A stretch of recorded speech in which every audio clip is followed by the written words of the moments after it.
রান্নাঘরের কিছু আশ্চর্য টিপস যা জানলে তোমরা রীতিমতো চমকে উঠবে। আসসালামু আলাইকুম, কেমন আছো তোমরা সবাই? আনিসা লাইফস্টাইল ব্লগে তোমাদের আরেকবার স্বাগত জানাই। কাছে দূরে যে যেখান থেকে আমার ভিডিওটি দেখছো, আশা করছি তোমরা সবাই অনেক ভালো আছো। আলহামদুলিল্লাহ, আমিও অনেক ভালো আছি।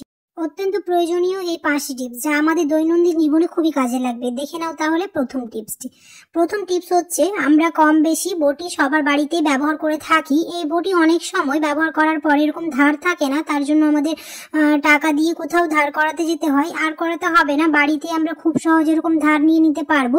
তো এরকম সিল বাটার নিয়ে ওর উপরে দিয়ে দিলাম 1 চা চামচ লবণ, দিয়ে এরকম বটিটা ঘষে নিলেই খুবই সহজেই এরকম করে আমাদের বটিতে ধার দেওয়া হয়ে যাবে। এরকম করে এপিট ওপিট দুপিট উল্টে খুব ভালো করে এরকম 5 থেকে 6 মিনিট ঘষে নিলে আমাদের বটি একদমই নতুনের মতো হয়ে যাবে। আর দেখতেই পারছো, খেয়াল করলেই দেখতে পাবে লবণের কালারটাও চেঞ্জ হয়ে আসছে, মানে আমাদের বটিটা আস্তে আস্তে এরকম করে করলে ধার হয়ে যাবে। তোমরা এই টিপসটা ফলো করে দেখতে পারো, অনেক অনেক টাকা বেঁচে যাবে।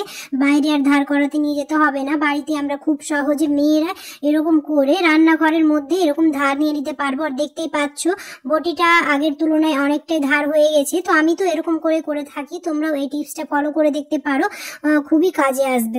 তো বেশি করতে হবে না, 5 থেকে 6 মিনিট এরকম ঘষে নিলেই আমাদের বটি একদমই ধার দেওয়া হয়ে যাবে। দেখতে পাচ্ছ লবণের কালারটা পুরোটাই চেঞ্জ হয়ে আসছে আস্তে আস্তে। এই ছোট ছোট টিপসগুলো আমাদের দৈনন্দিন জীবনে এতটাই কাজে লাগে যে আমরা বাইরের খরচ বাঁচাতে পারি একটুখানি বুদ্ধি আর পরিশ্রম করলে। একটু যদি বুদ্ধি করে চলা যায় তাহলে অনেক টাকাই আমরা সাশ্রয় করতে পারবো, বাড়িতেই সব করে নিতে পারবো, আর বাইরে টাকা খরচ করে কিছু করার দরকার নেই। তো আমার খুব ভালোভাবে বটি ধার দেওয়া হয়ে গেছে, প্রায় 5 থেকে 6 মিনিট লাগলো। তো অবশ্যই তোমরা এই টিপসটা ফলো করে দেখতে পারো। 2 নাম্বার টিপস হচ্ছে, আমাদের বাড়িতে এরকম চাল থাকে, তো চালের মধ্যে অনেক সময় পোকা ধরে যায় এবং চালগুলো কালো হয়ে যায়। আর হবে না যদি আমরা এখানে শুকনো লঙ্কা কয়েকটা গোলমরিচ যদি চালের মধ্যে রেখে দিই, তো অনেকদিন ধরে চাল ভালো থাকবে, চালের মধ্যে কোনো রকম পোকা হবে না আর চাল কোনো রকম ভাবে কালো হবে না। এই টিপসটিও মেয়েদের জন্য খুবই কার্যকরী। 3 নম্বর টিপস হচ্ছে, আমরা কাচের গ্লাসে তো জল খেয়ে থাকি সবাই, কিন্তু কাচের গ্লাসে যখন গরম জিনিস বা গরম জল ঢালি তখন কাচের গ্লাস ফেটে যাওয়ার চান্স থাকে, কিন্তু আর ফাটবে না তোমরা যদি এই ছোট্ট টিপসটা ফলো করে দেখো। এরকম করে জল কোনোদিনই ঢালবে না, তোমরা এরকম কাচের গ্লাসে আগে একটা স্টিলের চামচ রেখে দেবে, তারপর গরম জল বা যে কোনো জিনিস ঢাললে আর কাচের গ্লাস ফাটবে না। এই ছোট্ট টিপসটা তোমরা ফলো করে দেখবে, অনেকটাই কাজে লাগবে। আমি তো এই টিপসটা ফলো করে থাকি। তোমরা যারা যারা জানো তাদের জন্য তো খুবই ভালো একটা সুখবর, আর যারা জানো না তারা অবশ্যই এই টিপসটা ফলো করে দেখতে পারো, এটাও খুবই কাজে দেবে। কারণ আমরা কাচের গ্লাস বাড়িতে প্রায় সবাই ব্যবহার করে থাকি, তো অবশ্যই এটা একটা গুরুত্বপূর্ণ টিপস। সবাই তোমরা এই টিপসটা ফলো করে দেখবে, অনেকটাই ভালো রেজাল্ট পাবে। 4 নাম্বার টিপস হচ্ছে, আমরা আটা ময়দা বাড়িতে রাখি, তো আটা ময়দার মধ্যে পোকা ধরে যায়, আর আটা ময়দার মধ্যে কোনো রকম পোকা ধরবে না যদি আমরা এরকম তেজপাতা আটার মধ্যে রেখে দিই। তো অনেক দিন ধরে ভালো থেকে যাবে এবং কিচ্ছু হবে না, খুব ভালো থাকবে। এই টিপসটা তোমরা ফলো করে দেখতে পারো, আমাদের মেয়েদের জন্য খুবই একটা হেল্পফুল টিপস।